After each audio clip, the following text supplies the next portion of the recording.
Hello, everybody, and welcome back to another Nervotics Q&A. We are the proud leaders in direct current education, sharing experiences from athletes, coaches, doctors, and other professionals worldwide. Today's conversation is hosted by our CEO, Matt Dell, who continues to lead the charge in getting this therapy everywhere. Matt, good to see you. How you doing today, sir? Fantastic. How you doing today, Jake? I'm excellent. My Yankees haven't played yet, but ask me after that.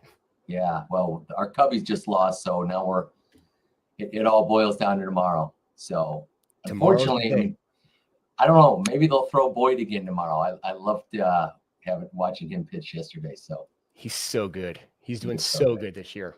It's fun to follow a guy that you, Jake, personally helped get through Tommy John, and now starting pitcher for the Cubs is always fun to watch real live, actionable results of direct current for sure. You're giving me too much credit, like always. It was our whole team. And I think he got motivated by you because you promised to send him goggles when they win the World Series. So, no, we already sent him. Oh, you already sent? Yeah. And I said, don't forget about us when you win the World Series. That was when he was pitching last year for the Guardians. Yeah, I remember that. We had him on a Q&A for that. Correct. Now I'm hoping, he gets to take it in. But there's a lot of baseball to be played, so. There is, but hey, who knows? Who knows? Yeah, Chicago's pulled off some bigger ones. Yeah. Well, let's change the talk track here because we've got an unbelievable guest. We do. So why don't you share with our audience who we've got in tonight? Absolutely. A brief overview. He's a leader in rehab and performance. He brings both academic depth and real world experiences to the table. He holds a doctorate in health science and exercise leadership, a master's in kinesiology, and a bachelor's in athletic training. Beyond the classroom, he's worked with elite athletes in the NBA, Division I programs, and across multiple sports settings. What sets him apart is his ability to bridge the gap between injury rehab and peak performance, blending clinical precision with performance science. He's also the founder of Advanced Rehab Certification, where he trains and equips other professionals to deliver better outcomes for their patients. And before we dive into their questions, here's a brief intro video to get a better idea of who he is. Days run patients through a mill. Quick intake, quick fix, quick exit. But this doctor isn't built for shortcuts. He digs deeper, he listens, he finds the real problem and fights for real solutions. Not every patient walks in perfect. Some carry years of pain, broken patterns, fear. Some are told, you'll just have to live with it. But for this doctor, that answer is unacceptable. At his clinic, it's not about symptoms. It's about outcomes. It's about connection. It's about recovery that lasts. That's why he doesn't rely on yesterday's methods. He stays on the cutting edge, integrating Nervotics technology, a system reshaping recovery and performance worldwide because modern problems demand modern solutions. So why this clinic? Because you're not just another patient here. You're potential waiting to be unlocked. And this clinic is the key that opens the door to your success. And he's here to turn your possible into probable. Please give a warm welcome to Dr. Tyler Lesher.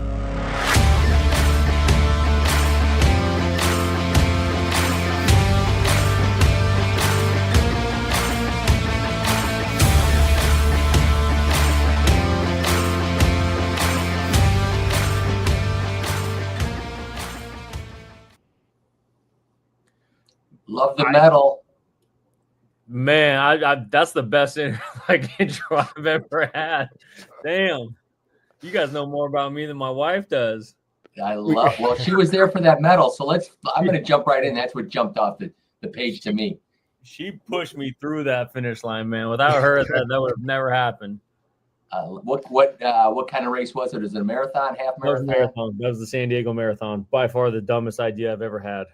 You finished, though. Come on now. I finished. I finished. It all sounds good when you sign up, and then all of a sudden you do your first 20-miler, and you go, holy cow. Man, it was that, and it was a combination of about 2 months before that, I tore my calf. I had a grade 2 calf strain, and I had to sit out for like a month and just like try and rehab as much as I could. Then I had about 2 weeks to prep for that marathon, and it just, it was hell. Yeah. Congratulations. Way to grind through. Well, welcome. Thank you. Love Thank having you. you. For having me. And Matt knows about it because he's an Iron Man himself, and he's done it multiple times. So he's not going to tell you that, but we're going to throw that out there. No, Jay, well, I tell this to people and they think I'm nuts, but I think it's easier to do an Ironman than to truly run and race a marathon. And people say, what are you talking about? That if you're trying to truly race a marathon, that is brutal. The Ironman is just a long day of three disciplines. But you're still running a marathon at the end. Still running a marathon. What do you do? For anybody that's ever done one, they don't call it running; they call it the Ironman Shuffle. So totally different game. But so welcome, Dr. Tyler. Tell our listeners a little bit about your background. Where are you from? Yeah, born and raised Wyoming, a small town kid. Just kind of came up through the ranks of, always being in a gym, just kind of being a gym rat, just total junkie. Was, originally went to a junior college and, at the time wanted to, of course, make the NBA. And then I realized that's not going to happen. So I actually was going to be in like nursing school and hated that. And as I was going through that, I wanted to keep doing something with sports. And I was doing like some undergrad classes that were to keep me full time with the nursing program. So I was taking sports medicine classes and absolutely fell in love with it. And then it just kind of shuffled me straight into athletic training once I said to hell with nursing. And I went from there, went from Wyoming to New Mexico State, did my bachelor's there, went to Chico State up in California, and did my master's in kinesiology there. And then after that, I got my first gig in the NBA with the Cleveland Cavaliers, kind of bounced around from there to Charlotte, left the NBA for a few, went down to FAU and then got hired at UCLA. And then I just left UCLA in June to now go full-time private with one of the Dallas Mavericks players. So it's been quite the journey, that's for sure. Yeah, what a journey. Tell us a little about the differences. I mean, jumping into the NBA, what does a day look like, working with an NBA team? So, I mean, I'm not with the NBA team. I'm just with one player, so I'm 100% private with him. Now I can speak to when I was with an NBA team and all you do is work. You're just there constantly. And, you get up early, you get your workout in, players start showing up at 8 and you work until 10:30, and then you have practice, and then you're at practice, and then you have post-practice rehab and treatments, and then you spend 2 hours documenting, and the next thing you know, it's 7 p.m. and it's time to go home, sleep, and do it all over again. Entirely different process as a private athletic trainer. I almost have like an opposite day. That's what I kind of describe to everybody, is that like I'll get up early, like at 5. I'm starting my workout at 5:30. I'll work with my athlete from 8 to 9:15, and then I'm done until he leaves the gym. And then I'll go back to his place around like 5, and then we'll do another round of treatments until like 8. So we'll do like treatments, lifting and stuff like that until like 7:30, or like at the absolute latest 8. So it's an entirely like different, day to day of operations than what I've always been accustomed to. So very different though, but very cool. Yeah. So what is it like? I mean, the grind of the NBA, like for people that, loved watching basketball and I mean, what are these guys putting their bodies through? Just kind of share, if you could, from your perspective, being in there day in and day out. Yeah. It's constantly on the go, and it's a constant battle. Obviously it's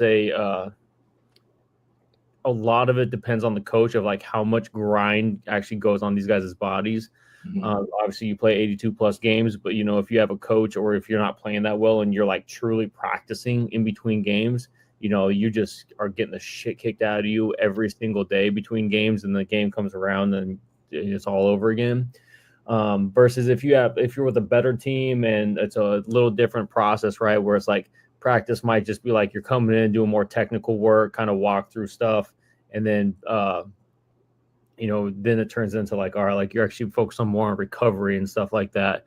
But, the biggest thing that I tell people is like, you need to respect like the travel that these guys go through. I mean, we all know what just a mission it is to just, hop on a plane and go somewhere. And these guys are doing it numerous times, like over and over. And yes, they're flying charter and whatnot, but that still doesn't, it still doesn't matter. The travel, the change of time zones, the back-to-back games, everything just kind of like lines up to, it needs a lot more respect than what like people actually talk about, because you know how it is. Like nobody actually sleeps that well on planes.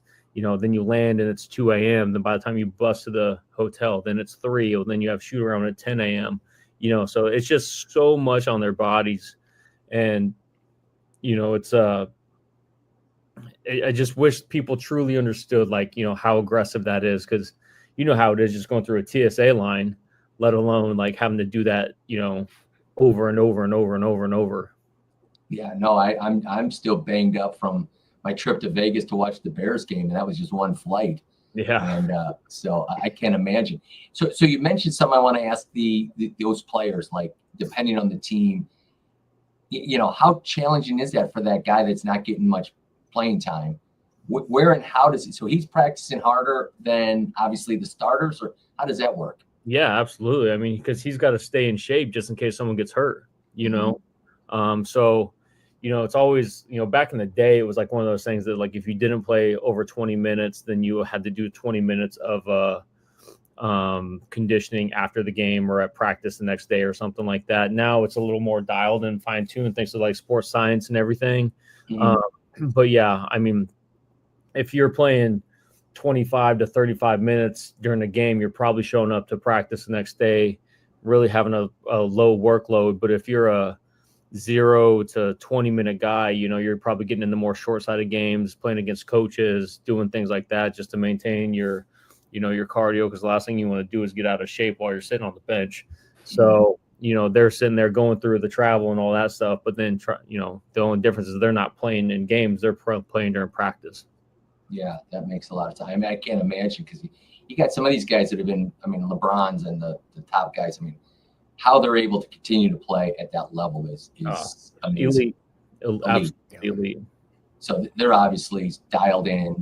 They know their bodies, and what does it look like as a trainer then on the off season? How much more challenge do they take time off, and then do they get aggressively into it so that they come into the season in shape, or do they kind of play into shape? What's that mindset look like? I think it kind of depends on the player and the athlete. Back in the day, like guys wouldn't touch a basketball like during all of off season. Then they show up during training camp and just kind of like get it back. They would do a couple things in the off season, but now it's, there really is no off season. You might take like a month of, like, all right, hey, we're just not going to touch a basketball during May, June, and then kind of pick it all back up. But usually, these guys now, they get there's just so much money involved that it's like, dude, you better stay on top of your shit, for lack of better words. But, these guys get antsy. It's like they get homesick, or I don't want to say they get homesick. They, cabin fever. They want to get out. They want to go do something. Your whole life is based around working out, for lack of better words. And, you're going to, if that gets like taken away from you, at least from like a week or so, you're probably even going to be like, hell, like I want to get back to it. Obviously, it's a time to, get surgeries, recover from injuries, whatever it might be. That's a huge piece of off season. That's where I came in.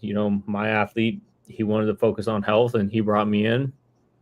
So that's been our entire off season. He went to Maui. I go to Maui with him. He goes to North Carolina. I go to North Carolina with him. It doesn't matter. We go to the North Pole. I'm going there with him. And we're going to train there. And we're going to get healthy there, whatever that is. So that's the whole premise of what I do, for lack of better words. Yeah, I think our audience and people in the everyday guy does not realize, we have so many folks like yourself that are working one-on-one with athletes. Yeah. NFL, NBA, and it is amazing because their body is their asset, right? And so they need to get a doctor like you, or somebody that they can get into their camp that says, okay, you are 100% committed to their fitness and their conditioning and their recovery. And so I don't think a whole lot of people understand that or know that, and we get the busiest, believe it or not, in the off season, because that's when guys like yourself and players and organizations are basically, they're running their own business, right? They've got to make sure they've got folks like yourself that are knowledgeable and really making sure that they kind of get after it. So right. I think that's probably one of the most shocking things that our audience wouldn't understand is, they think they're getting a lot of that attention with the teams, but these players need that additional one-on-one so that they can make sure they are fine-tuned. Tell our listeners a little bit about that on do you get challenges because now you've got a guy and several clients, and then what does that feel like as a trainer that used to work for the NBA and then guys that have their own staff? The biggest thing with it is, in all honesty, like, when you're working with a team, like even when I was at UCLA, I was by myself working, we had 15 athletes and then I had the golf team on top of it, which was minimal, but, I had my 15 basketball guys. The biggest thing is the only thing that matters is that they're all practicing at 9:30. Like, that's the only thing my coach cared about, right? So it's almost like you're putting Band-Aids on them instead of like truly fixing motor pattern dysfunctions, movement discrepancies, whatever it might be, right? The difference now is with one athlete, it's like I can focus everything on movement patterns, truly increasing his mobility, working on stability, like truly like fine-tuning everything that he needs to be a success, because it takes a lot of time to be able to do that with one player. I would go as far as to say it's probably impossible to do it with 15 different players, let alone, anything else. So on top of it, it's like, with practice times, travel, whatever it might be, it's almost impossible. But with one person, it's significantly, it's actually doable, right? So because you can hammer away at the same things over and over and over, and it works out a lot easier. But that's really the biggest thing is, if you're with a team, you're constantly answering to the team, the upper management, you have a boss, your boss has a boss, all that stuff.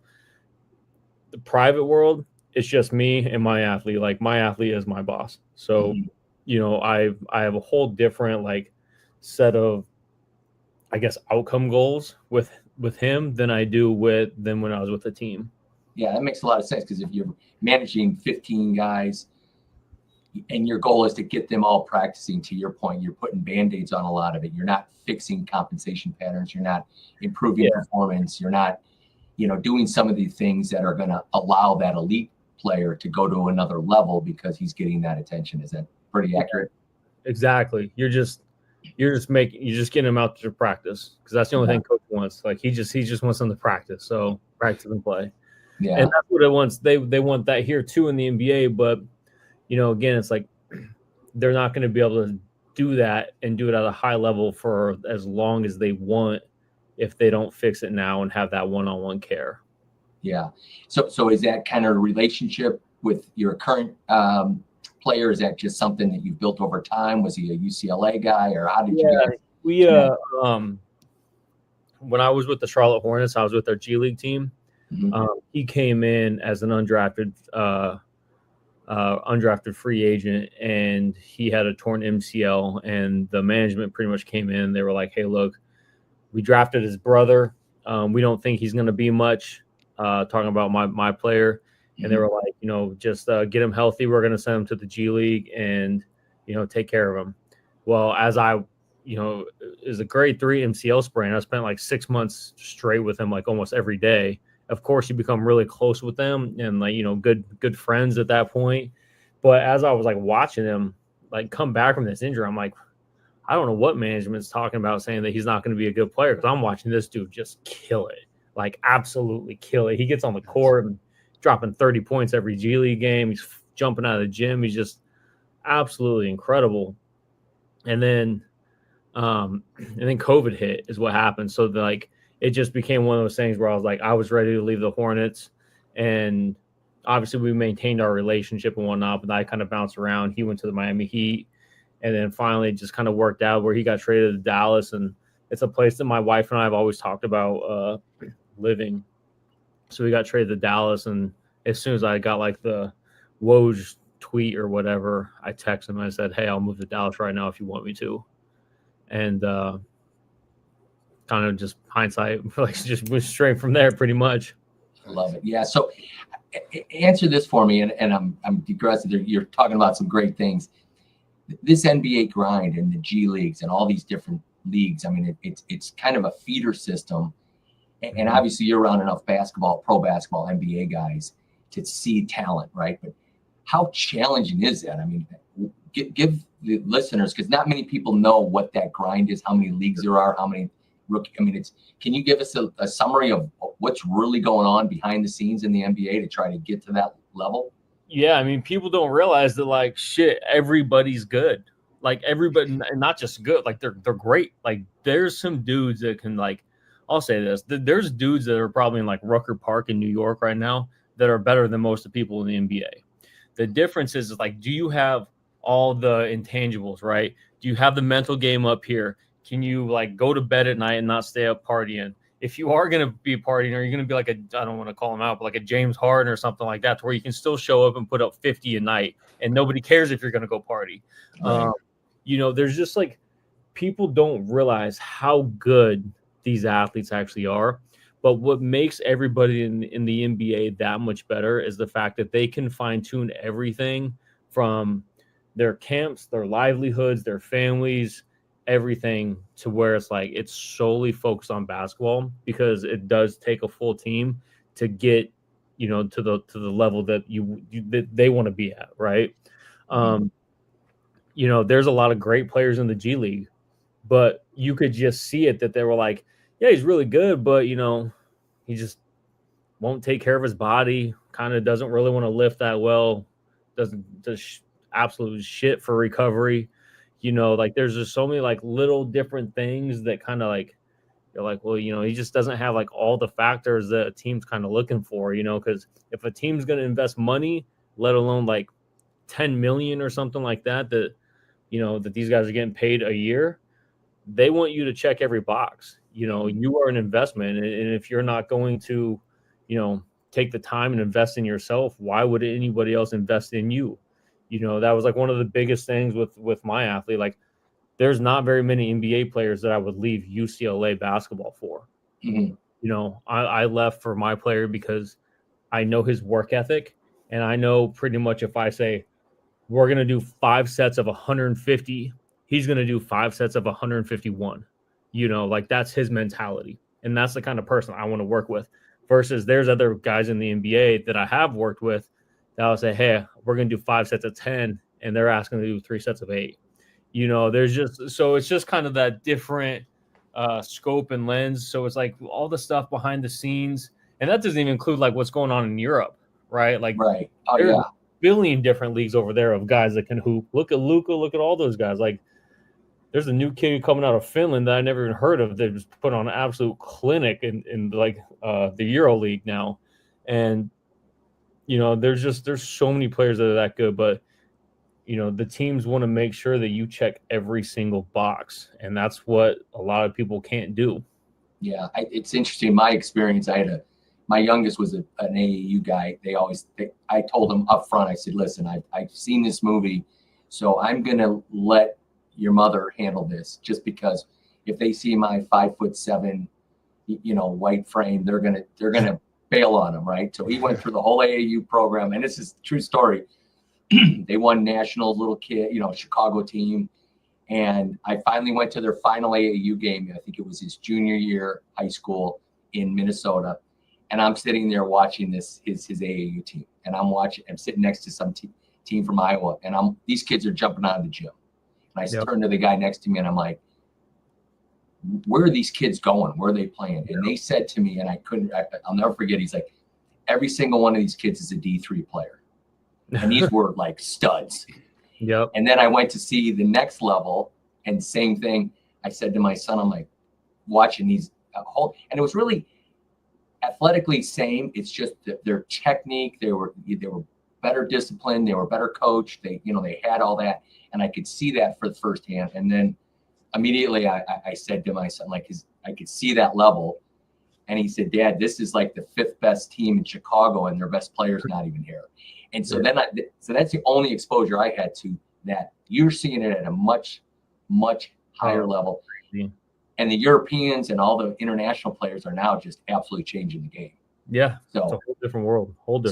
So to make it to your point, and that's why we're glad to have you on, it is about getting a team like yourself that's going to work with a player and work with them to make sure that they're going to get the best out of their bodies. Because to your point, that's what these coaches and management, and that's what the investment is. So tell our listeners a little bit about that, your technique, how you go about that, and some of the unique things that you do that you bring to that experience with what you've learned throughout your process. Yeah. I'm one of those guys where like I like to keep things simple. I'll be the first person to say I'm not like overly a huge modality quote unquote guy. Mm-hmm. But because I'm a strength coach, and I'll say this, like, I am a meathead by nature.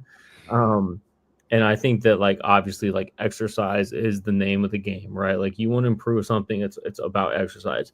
Yeah. But we can utilize, and this is what, like, I really don't care what modality it is. If it's hands-on manual therapy, soft tissue work, if it's the nerve, if it's Indiba, if it's like cups, I don't care what it is.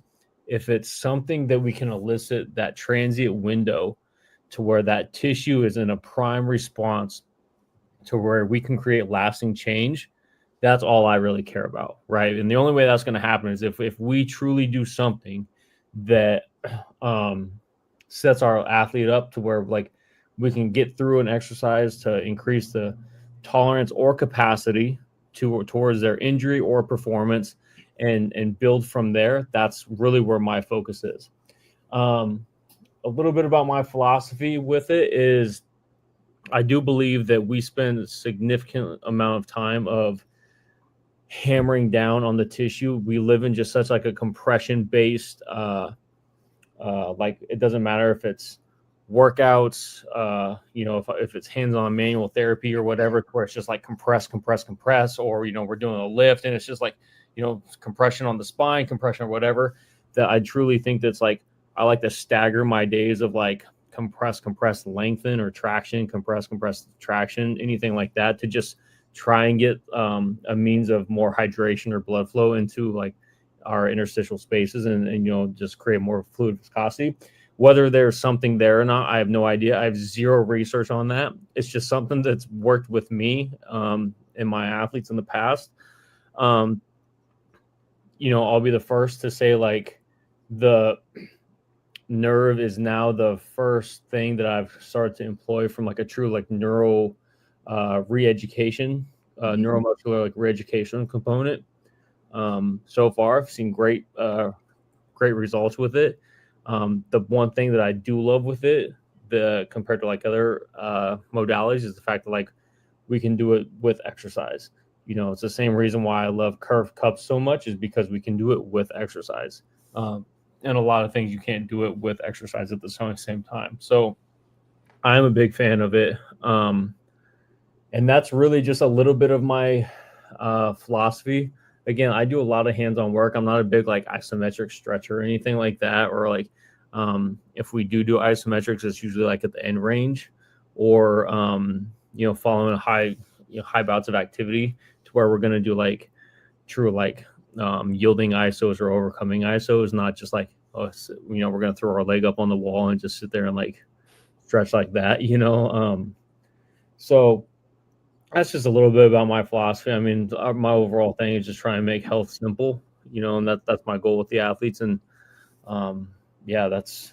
When was the first time that you heard about direct current, and how did you get involved with Nervotics? Man, Colin Strange was he wouldn't leave me alone when I was at UCLA. Really? When you were at UCLA? Yeah, I was at UCLA. It was, I want to say it was even before I announced that I was going to do Escalate. He got my email from someone and started sending me some stuff on it. And I'm not gonna lie, when I first saw it, I was like, saw the email, I was like, it's just another TENS unit. I'm like, that's the last thing I need is another TENS unit. I was like, I already threw away every like ultrasound and TENS unit away in the facility. So I was like, this is the last thing I need to see. He came up for Escalate. We met, and even then, like I didn't jump on board. And then it wasn't until we were in Laguna and just doing some off-season training, and he came up and brought a unit up there, hooked me up to it, hooked my athlete up to it. And it was the first time that I was like able to actually be like, all right, like, let's see what this is. Mm-hmm. And yeah, that was enough for me to be like, all right, like, I think we got to invest in one of these things. So yeah, now it goes everywhere with us. So I'm going to have to get on Colin, because if he was a little more aggressive, that marathon maybe wouldn't have been so challenging for you.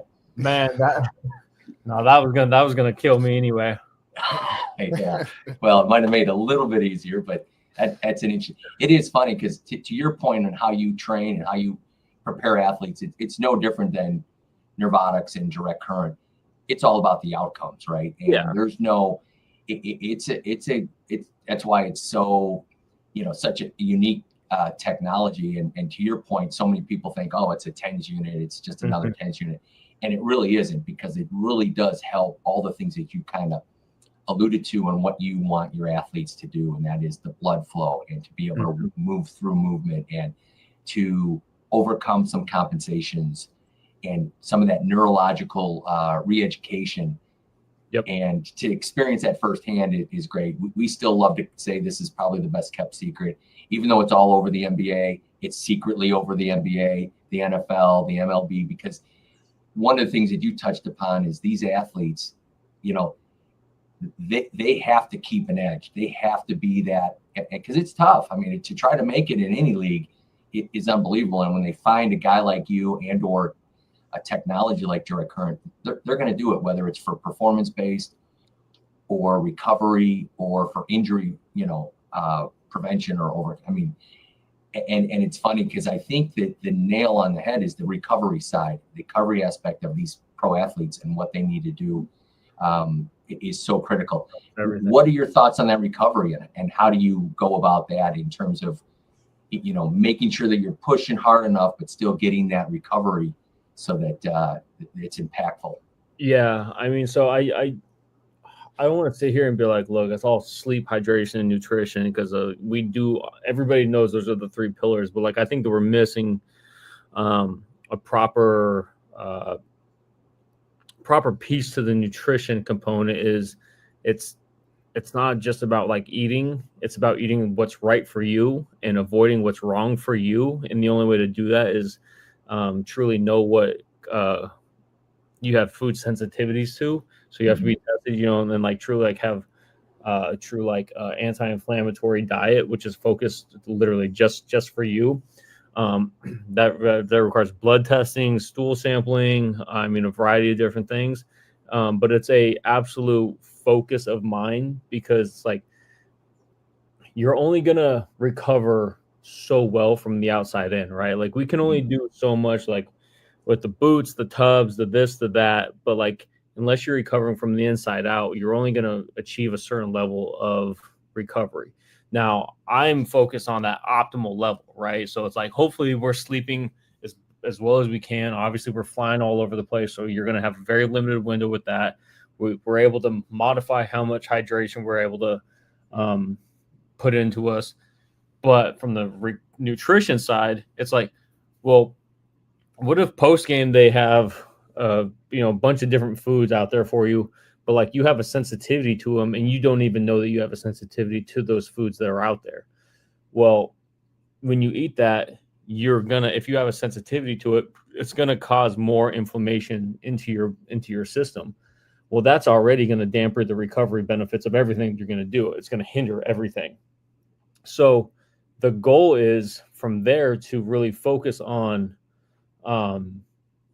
identifying what is anti-inflammatory for the athlete, and then locking in on those specific foods for them so that they're able to truly start that recovery process. And then from there, then it's like, look, if we sleep 6 hours, at least we get 6, but at least I know that we're recovering from the inside out, versus just hoping that, the boots, the this and that, like everything works great, right? It all works great, but it's only going to work so much before it's like, if you're not addressing the gut lining and that true like systemic inflammation, it's just not going to happen. And my apologies, Dr. Tyler. It looks like we lost Matt a little bit. I think he's having some technical issues. He'll be hopping on in just a minute. I do have a question, kind of in addition to the nutrition. What have you found is the most common in the NBA? I know years ago when paleo was famous, I do believe LeBron did it for a while. I'm not sure if he still does. And then it's leaned to some other things since then for anti-inflammatory nutritional guidances. But what do you see as the most popular in the NBA right now?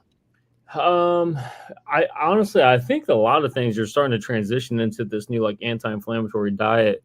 I think for a hot minute there, like the vegan thing was starting to kick in. Like I know Chris Paul is vegan, vegan or vegetarian, something like that. But I've started to see like an increase in athletes doing that for a while. But now I'm really starting to see athletes take it a step further and go like, all right, I truly want to know what is right and wrong with, or better or worse for my body from an anti-inflammatory standpoint. I do think that's probably like we can call it a hot topic right now. But I think it is one of the best things.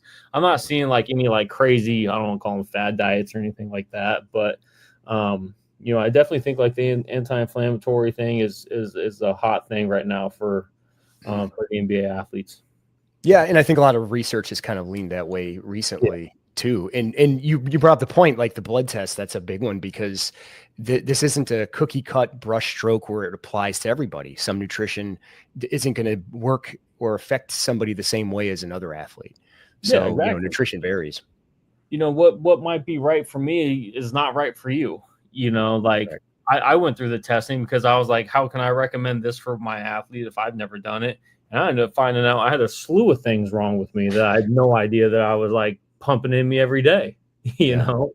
Yeah, for sure. So it's just, you just got to learn and, figure it out, I guess.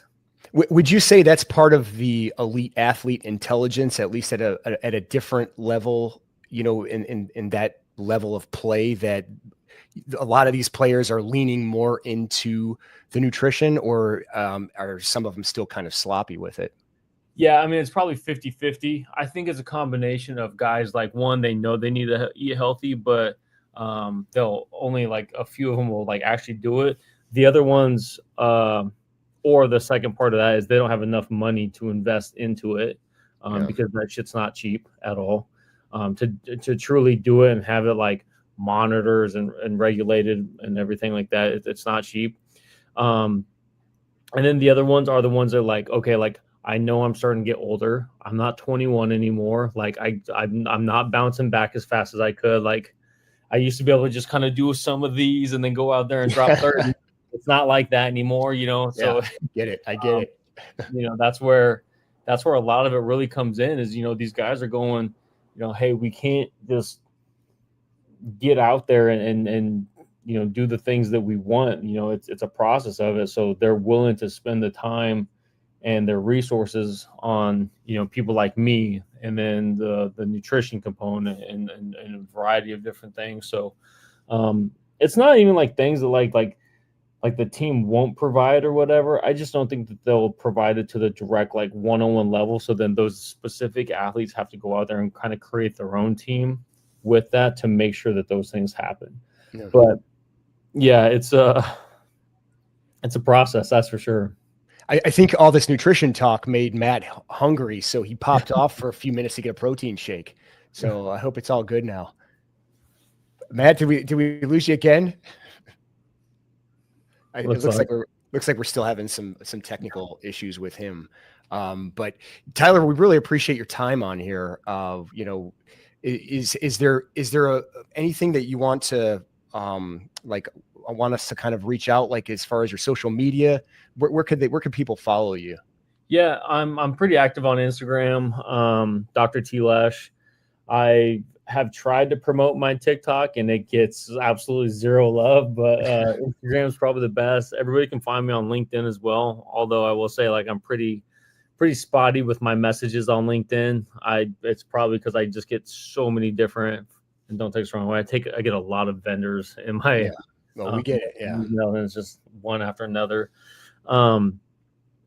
But yeah, probably Instagram is by far the best. I'm very active on there. I got, a bunch of different pipelines through there to make sure I get everybody's messages. And what I do is pretty much when I'm traveling so much, I sit in the airport and I just sit there and like respond back to everybody. So there's really no excuse for me not to get back to people. Yeah, it's definitely a full-time job, though, if you spend everything responding to comments and responding to people who are reaching out and messaging. So you certainly aren't going to have the time with that if you're going to work with elite athletes. And it sounds like you're working 12, 14-hour shifts with these guys. Man, it's like content creation. It's just constant stuff with the social medias. But, that's what marketing is now. There's no, hey, I'm just going to put a billboard up and people actually see it and act off it. Everything is on social media and social proof. And yeah, it's a mission. Yeah, it certainly is. I think we're going to get our fearless leader in here one more time, Matt. I don't know. It's like, are you kidding me? Technical difficulties. And the only thing I was thinking about the whole time, I probably missed all the meat of it, but I had to get this in. So I worked hard to get back into this, this podcast was, when you said you were a meathead, I've never seen Jake smile so happy so much because he's a meathead. We're in good company. Yeah. I saw that. But sorry about that. Technical difficulties. You got to love it. But Matt, you say meat and I'm thinking steak. So I'm getting hungry now. I know. Well, I apologize for the difficulty there. And I'm sure I missed all the meat. So because Jake is a much better interviewer than me. You're going to have to listen to the podcast like everybody else now and just kind of be like waiting in anticipation. No question about it. Did you guys go down to talk about the program that you put together in LA, Escalade, and did you share a little bit about that? And no, we can. Let's rap about it. Yeah, let's do it. Tell us about that. Escalate was originally supposed to be a bar meetup with me and a bunch of my buddies, and we were just going to talk shop and just kind of get some local athletic trainers and strength coaches together because I was like, there's so many performance coaches in LA, right? And I feel like everybody knows of each other, but nobody actually like sees each other or anything like that. So it started off as something like that, and then it progressed into a, somebody was like, "Hey, you should speak at it," and then it was like, "All right, well, like if I speak, like maybe I can get like everybody's CEU credit," and then just kind of push it from there, and then I don't even know how it just like snowballed immediately. It was like, oh, let's host a summit, and we hosted it at UCLA. I mean, my UCLA family was great at supporting it. And it just, it blossomed into a 2-day event of performance therapy, athletic training, sports medicine, nutrition. We had a bunch of great sponsors from you guys to Incrediware to Firefly to Halo. Just so many great sponsors that came out to support it. And 120-ish people were there in attendance, for the first time like I'd ever did it, and like I didn't know what to expect from it.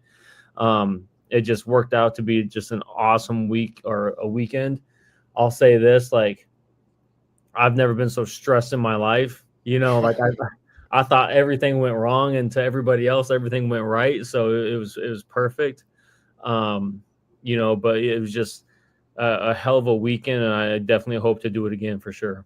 Yeah, I think what you did, and it makes sense, is you brought together a lot of people that are, there's so much advancements going on in just how and why. If you think about how far we've come, I have to laugh because when you start talking about, I'm an old man, and back in our day, hell, we didn't even talk about recovery. We got a handful of ice after 3 days of practice in Virginia football, near a military institution. And it's like, if you needed ice or water, you were a wimp, you were weak. How that's come to today with all these different modalities and all these companies that you just mentioned. I think what you did was inspirational to all of your peers, because how do you keep up with it? To your point, it sounds like if Colin wasn't such a pain in the ass, this modality or this TENS unit would have been just pushed aside, and you would have never even experienced direct current. And now, integrating that. So that is the challenge that you guys are faced with, is how can you keep, leading edge to get to the best, but still make sure you're doing the basics. Yeah. I mean, obviously it's a process, right? Know that everybody has a product that is a very great product, right? And obviously every vendor believes in their product and thinks it's the absolute, best to everything. Everything has its place. Mm-hmm. It's just a matter of figuring it out within each person's philosophy of like where they fit that piece of the puzzle into, and now it sucks because, so many schools and, practices and whatnot. Like I feel like everybody's on such tight budgets now, and and life is only getting more and more expensive to where it's hard to justify like newer things. When people, it's so easy for people to be like, well, this is how we've always done it, and I'll say this, like I get on athletic trainers all the time because they're like, well, this is the way it's always has been. I'm like, well, that doesn't mean that that's how it needs to stay, and it's just, it's all about changing the mindsets. And again, like figuring out where certain modalities fit within certain philosophies and whatnot, again, like I've never been a huge, electrotherapy person at all. I just never have. But, it also took, again, like Colin coming up and strapping it on me and being like, let's, I'm going to crank this thing up so you can actually feel the response of it. And then as I was going through, I was like, shit, this is awesome, and that's the other thing too, is like, unless it's so hard for like people, like, they truly is like, I have to see it to believe it. And now it's like, I have to feel it to believe it, but it's from the neurotics piece, it's become a daily thing for us now. Yeah. I appreciate that unit, and I should have got the clinic unit, but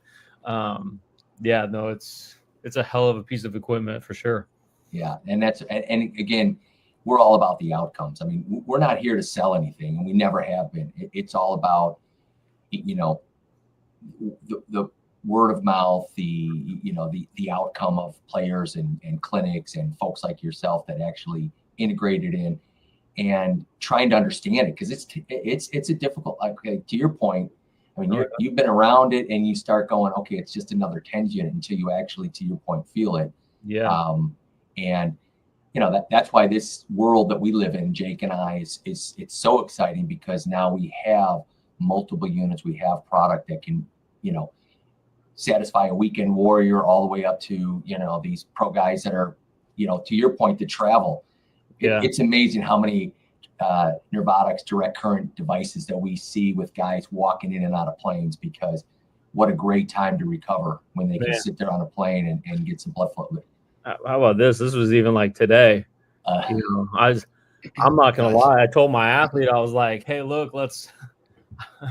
Colin told me, he's like, "You can put it in the foot bath or whatever, and like kind of make your own like recovery bath out of this." And I was like, "I'm gonna electrocute the hell out of myself." So we're sitting in his room. This was like 3 hours ago, and I was like, I walked into his room, filled up the tub. I was like, "If you hear me scream, just call 911." And I was able to like get in there and start playing around with it. And I was like, this actually feels incredible. And within 10 minutes, here he comes. He's like, hey, how is it? And then him and I are sitting in there just playing around, learning about it. But it's just, again, it's not another TENS unit, because what other TENS unit can you drop in water like that and actually like get a response? And the first thing that my athlete and I said was, damn, this is going to be incredible for an ankle sprain. Yeah. Unbelievable. It was just like the first thing, like I was sitting there just putting my foot, like kind of just moving it out of the how much water it was in, just kind of changing with the water level. And I was like, holy shit, this is going to be a game changer for like a fresh ankle sprain. So yeah, I like it. It's a hell of a piece. Yeah, that foot bath is one challenging for most to overcome. But I got to tell you, I'm blown up, because that is the number one go-to for recovery, because you can get so much, from that. Yeah. And I'd be lying if I didn't say I sit in that foot bath as I'm on conference calls, because you're getting so much good relief, recovery, and everything else. So it even helps my 60-year-old plus aging body get through pickle and golf and all the other things that I wanted as a weekend warrior. So Absolutely. I can't imagine what that's going to do for your pro athletes to just recover and to get through some of those. I mean, I can't even watch it's probably the only thing I can't physically watch on TV is an ankle sprain, an ankle turn, because I have rolled my ankle so many times in hoops, trying to get through a pick and not doing it, you know, like, so if I see that on TV, or if I can't even watch it just because it brings back those memories of, and I guarantee you I didn't recover properly. You just kind of grind through it. Yep. And so in the NBA, I can't even watch. I can't even imagine how many times these guys are rolling ankles, and it happens constantly, and they just keep playing through it, and then it happens the next night and the next night, and eventually it's just, you know, it's just compounded issues. That's for sure. Yeah, Jake, Jake loves the foot bath. I've seen this. He says he's a meathead, but I've seen him cry. I know he's cried when he sees somebody that has neuropathy or something where they've never been able to feel their feet. Jake, please share with us, you know, like the foot bath and what that's actually doing, you know, in terms of recovery. It is. I'm going to go on a limb and say it's probably the most compelling protocol that we have using this technology. But, you know, the first time that I was introduced to the foot bath, we were in a clinic in Key Largo, where we treated somebody who had a diabetic neuropathy, and she didn't feel her feet for 10 years. Yeah. And we started up the foot bath, and within 2 minutes, she was in tears. The entire room, the entire clinic was in tears, myself included. It just moved everybody to see her, because for the first time in 10 years, she felt her feet, and she loved it so much. She was coming from Miami, going down to Key Largo, because at the time, Key Largo was the only one in her area that had the device. So she would go down there and travel that 2.5 hours or whatever it was to get there to be treated. And she eventually bought a PRS to do it. But worst case scenario, I've seen the foot bath, not just with foot and ankle issues or neuropathy, but it's also been great for knee pain, knee inflammation, back pain. We've even taken those pads and gone a lot further up to the shoulder while the feet are still in the water. And it's so good neurologically for the entire body on a recovery system, because the water acts as a magnifier, helps draw out that inflammation. You're using that direct current wave to your advantage, where it's going up and pulling out a lot of inflammation from the ankles, and you just come out revived. And, you know, I think anybody who tries the foot bath, you will feel stimulated from it like a workout. You get that typical dopamine, norepinephrine, serotonin rush that you could do from a workout, but you're just sitting down in water, and it works well. And we've seen it time again. You're putting the pads up on their shoulders and just getting full body in then. Mm-hmm. Yeah. That's a hell. I don't even know why that didn't cross my mind. Well, we got to get you some of our training videos. I mean, I got Jake's a rock star. I got Teachable right here. I love it. Yeah, I got to get that. And honestly, I need to get the clinical unit and you know, just have one of those on top of the portable unit, man. Both are incredible. That's for sure. Well, I guarantee you, if Colin was a pain in the ass before you said that, he's going to be even worse now. So I already know. I'm just kidding you. I love it. I can't believe we're at 53 minutes here, Jake. And I know. And Dr. Tyler, what a great interview. What a great, other than, I'm sure the highlights were when I was off, for sure, technically. So, and Matt, we're all going to chip in. We're going to GoFundMe, and we're going to get you a better Wi-Fi system. I know, what the hell. You know what I mean? My kids are probably home gaming. Who knows what? I got to figure this thing out. But how can folks get a hold of you? Yeah, Dr. T. Lesh on Instagram. That's probably the best way. We kind of hashes out, but that's my go-to. Mm-hmm. You know, you can try and reach out on LinkedIn. I'm somewhat active on it, but Instagram by far is the best means for communication, for sure. Okay, great. And wow, what a great insight. I mean, this is enlightening. I mean, this was enlightening just to hear everything that's going on, what you're doing. We wish you all the best, you and your player and the Mavericks, and you know, what an exciting time for you and you know, your family just moving, you know, uplifted from Southern California, UCLA, going to Dallas, and we're here for you, and we're glad that you were able to realize that Colin was a pain in the ass, and it wasn't just a TENS unit. And now, you know, we're loving that we're able to help you and your player. So Yeah. appreciate your time today. Yeah. Thank you guys. I appreciate everything. Great. Thank you, Tyler. Thanks for your time. Of Thanks. course. Thank you. Wow, Jake, other than me breaking down, that was, you have a downed intent. What do you call it? Something with your satellite. We had that issue here in Florida a couple days ago. So yeah, they were working on just the, as easily been me. Yeah, they were. I do. I mean, the only thing I had to get back for was I've never seen you laugh so hard when he said he was a meathead. You know what I mean? Like, and I saw you go, oh, now I know you and Dr. Tyler. Now you've got your new best friend. So, a doctor and a meathead. Come on, we need more meathead doctors. Let's bring them on. Absolutely. Well, that was great. So glad that he's integrating that. What a cool insight to the NBA and working with those guys. It's just like every other profession that we support. It's so fun to kind of be involved in seeing what these guys are using direct current to kind of help for performance, recovery, and just injury prevention and getting through whatever challenges they have, because they are the demands of the body. That's why this technology, when it starts getting to weekend warriors and pickleballers and folks, it's such a life-changing, because everybody wants to move. Let's face it, movement is what we're all about. So another great Q&A, Jake. 56 minutes in, but I think this was a good one. I love it. I'm sorry to hear about your Cubs, but they'll get them tomorrow. And go Yankees. I'm sorry, all you Red Sox fans. There's individual players on the Red Sox I'm pulling for, though. There you go. Well, Jake, have a great evening, and we'll catch you the next time. Sounds good. Thank you for joining in, everybody. Take care. Take care. Bye.